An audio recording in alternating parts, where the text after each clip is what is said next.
Chapter 13. Into the Rushing Water.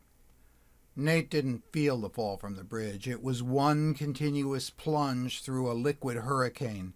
Instead of punching Maddie's paw, he gripped tightly, holding the only solid thing in this wild water world, but under his fingers the ghost was melting, turning back into spirit. Soon Nate crashed through the churning water alone. Chapter 13. Into the Rushing Water. Nate didn't feel the fall from the bridge. It was one continuous plunge through a liquid hurricane. Instead of punching Maddie's paw, he gripped tightly, holding the only solid thing in this wild water world, but under his fingers the ghost was melting, turning back into spirit. Soon Nate crashed through the churning water alone. All around, huge logs tumbled and spun. If even one hit him, he'd be crushed. If just part of one clipped him, it would knock him out and he'd drown.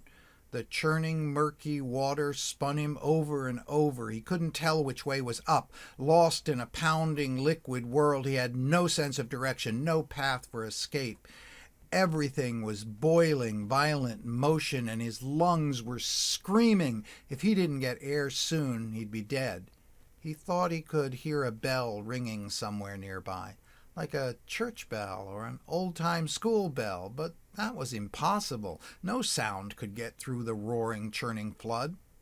Didn't matter if it made sense. He had to pick a direction for a last-chance push toward the surface, even though he had no idea which direction the surface was in. He had to get air, so he aimed toward the sound of the bell. If it was real, that would be the surface. If it was his imagination, he'd be dead. Either way, he couldn't hold his breath any longer.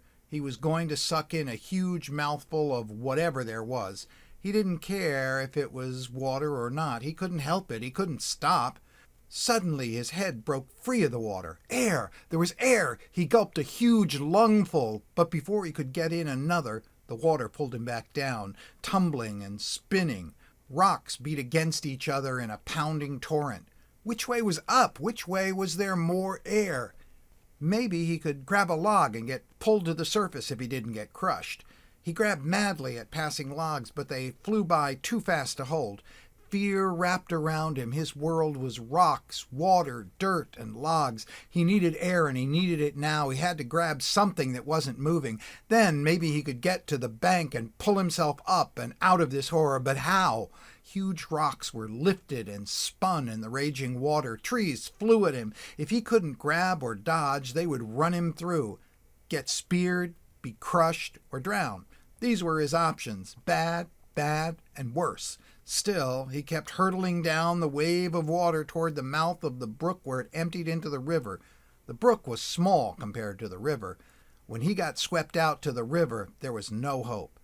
If they ever found his body, it would be miles and miles away, probably with pieces of him all along the way. No way out. No right move. But doing nothing meant certain death. The current kept tumbling him round and round. No way to tell which way was up. Wait. A thought broke through his panic.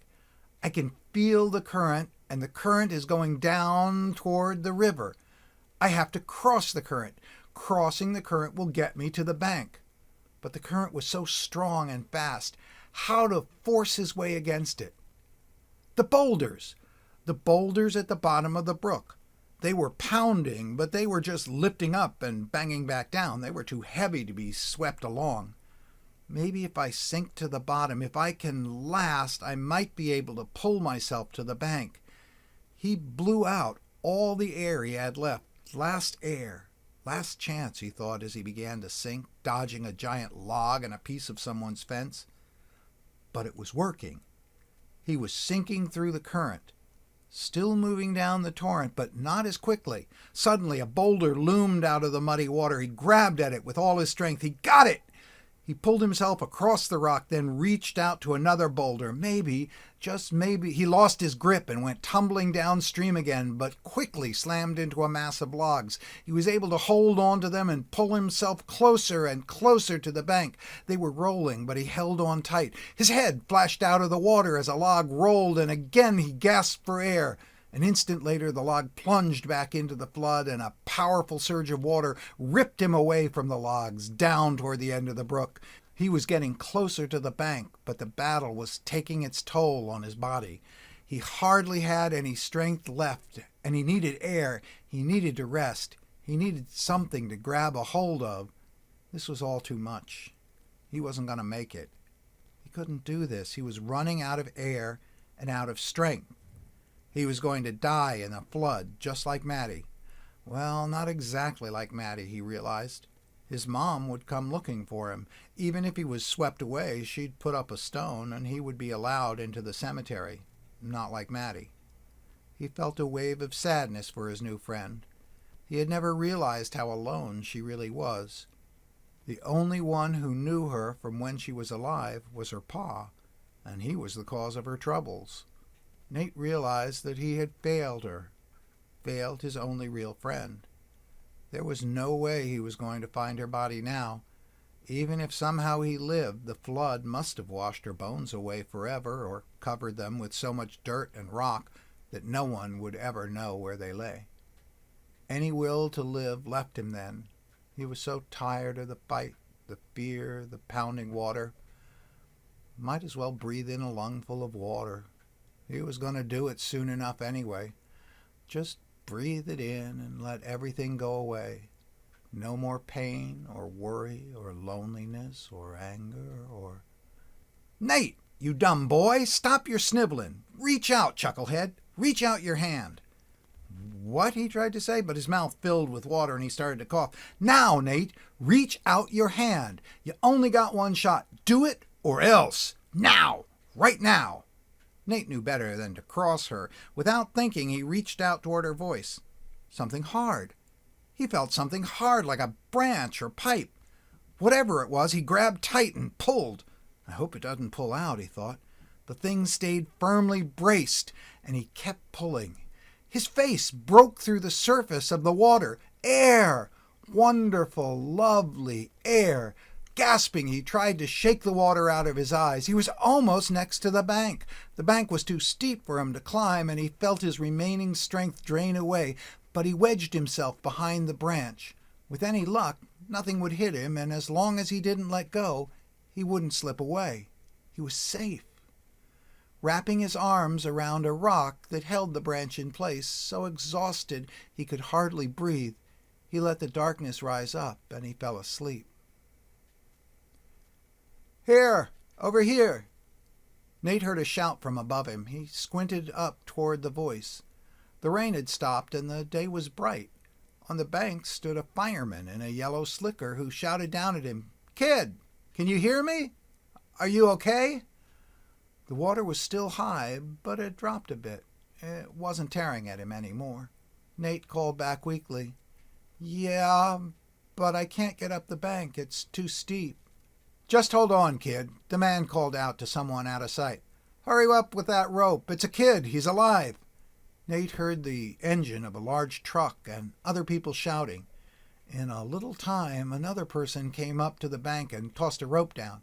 It dangled close to Nate. Nate started to reach for it. "No!" both of them shouted. The first man said, "Don't try to grab it. I'll come down and get you. All you need to do is hold tight. Can you do that?" Nate nodded, and soon the man had shimmied down the bank, the rope fastened to a harness on his belt. It just took a few minutes, and he was next to Nate, wrapping the rope around him. "You're going to be fine, son," the man said. "Now you can let go. We'll pull you up, and I'll steady you." Nate nodded and tried to let go of the branch, but he couldn't.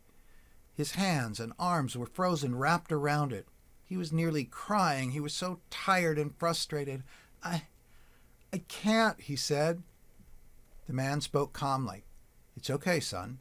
Your muscles are just cramped from the cold water is all." They knew that holding on was the only thing keeping you alive, so they don't want to let go. The water level is going down. We'll just take a little more time and let you relax. It's okay. I've got you." Nate felt the strong arms wrap around him, and all the terror of his battle with Maddie's pa, the flood, his struggle to get to the bank, and how sure he was that he would die, washed over him. It was too much, and he began to pass out. At that moment, the water level dropped some more, and the end of the branch lifted out of the water. Nate felt the man stiffen and heard him gasp. The man called up toward the top of the bank. "Bill, get Tony on the radio and call the cops. There's a skeleton down here." That's what he was holding on to. Nate smiled because he knew. He knew he had found Matty. Then everything went black.